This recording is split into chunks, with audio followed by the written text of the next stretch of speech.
present a reading of the book with vignettes from his life, and all the stages he went through are important for us to know.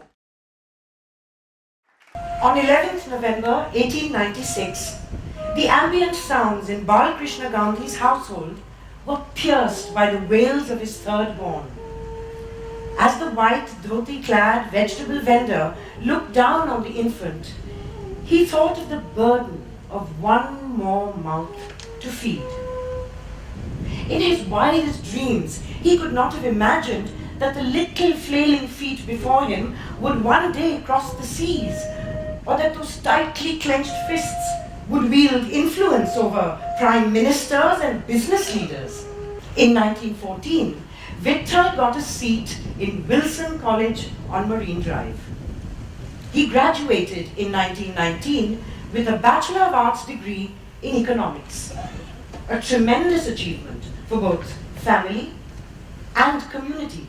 In April 1920, Vithal bid adieu to the cluttered confines of his Girgaon dwelling. Standing tall, all of 5'4" in his freshly tailored three-piece tweed suit with a waistcoat, he walked up the boarding ramp of the Adriatic.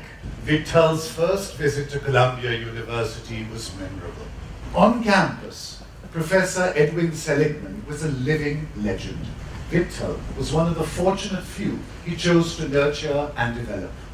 In December 1921, Vithal successfully completed all the requirements of a master's degree in economics. Dressed in traditional black gown and square tassel cap of the graduate, he strode up the steps of University Hall along with his classmates.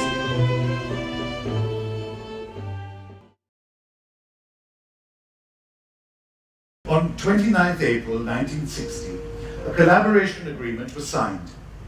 Based upon this, a company called US Vitamins and Pharmaceutical Corporation India Limited was incorporated with equal shareholding between US V&P Incorporated and the Gandhi family. Many Indians had their first taste of alcohol in bitter winter weather and found it warm and comforting. It did not appeal to Vithal. He found solace in another habit. Pipe smoking seemed more civilized and gentlemanly than drinking. The panache with which professors on campus wielded their elegantly shaped pipes fascinated him, and he succumbed to its charms without much resistance.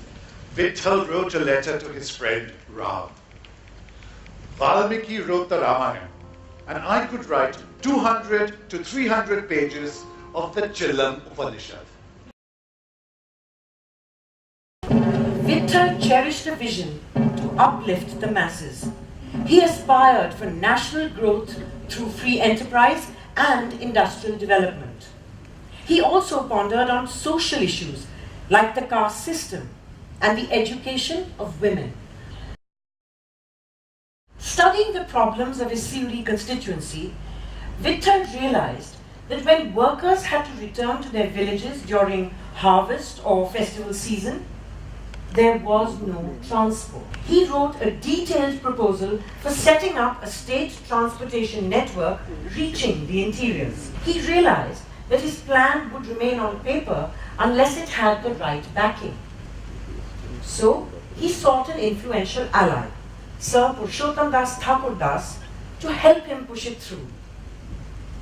Eventually, his recommendations were incorporated and resulted in the launch of the state transport buses. The first blue and silver-topped bus took off from Pune to Ahmedabad in 1948. The first Lok Sabha elections were scheduled for 1952, and in return for mayorship, S.K. Patil had promised him a ticket to contest. Vithal was offered Bombay City North. Going against all predictions, Gandhi was elected, mainly due to respect and hard work. This victory had such an impact that when the New York Times was reporting on the first Indian Lok Sabha elections, only two names were mentioned: Jawaharlal Nehru and a Columbia University graduate elected from Bombay City North called Dr. Vithal Gandhi.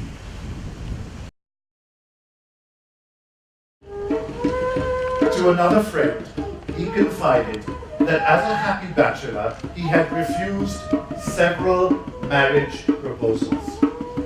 With a flash of his old wit, he said he thought women were capable of doing anything that men could do, except smoke a pipe. Arvind and Leela, their two children, grew up under the nurturing care of two working parents. Food played an important part in the Gandhi home. A treat marked every special occasion. Even small accomplishments, like a well-marked school essay, became an excuse to go out and celebrate. In early 1957, there was much activity and anticipation in the Gandhi household with the arrival of the first grandchild. Baby Leena did well, but Vithal's health wasn't perfect. High blood pressure had been upsetting his routine over the last decade, and there were sporadic attacks of angina. Some attacks were so severe that he would summon the entire family to his bedside, and each time he would give the assembled family his final blessings, gasping, "Live happily." Yet, every time, he would recover and live to fight another day. Vithal passed away on 3rd November 1969 at the age of 73. Several ceremonies and prayer meetings were held in his honor and attended by large numbers of his followers, colleagues, and friends. Obituaries appeared in many papers, both national and regional. In New Delhi, Prime Minister Leena Gandhi led the Congress Committee meeting in observing 2 minutes of silence. Continuing to the final paragraph of the book, a man from Ratnagiri leaves us with a rich legacy, and memories of him span wide, beyond his pipe and khadi topi. He is best remembered by his own aspirations and a lifetime that he lived and gave to in his fullest. A lifetime which he himself outlined in 1918 at the tender age of 21, when he wrote in the Wilsonian, his college magazine, "At the end of life, we shall not think of how much pleasure we had in it, but how much service we gave in it. Not how full it was of success, but how full it was of endeavor. Not how happy we were, but how useful. Not how much ambition was gratified, but how much love was served." That brings us to the end of the book reading.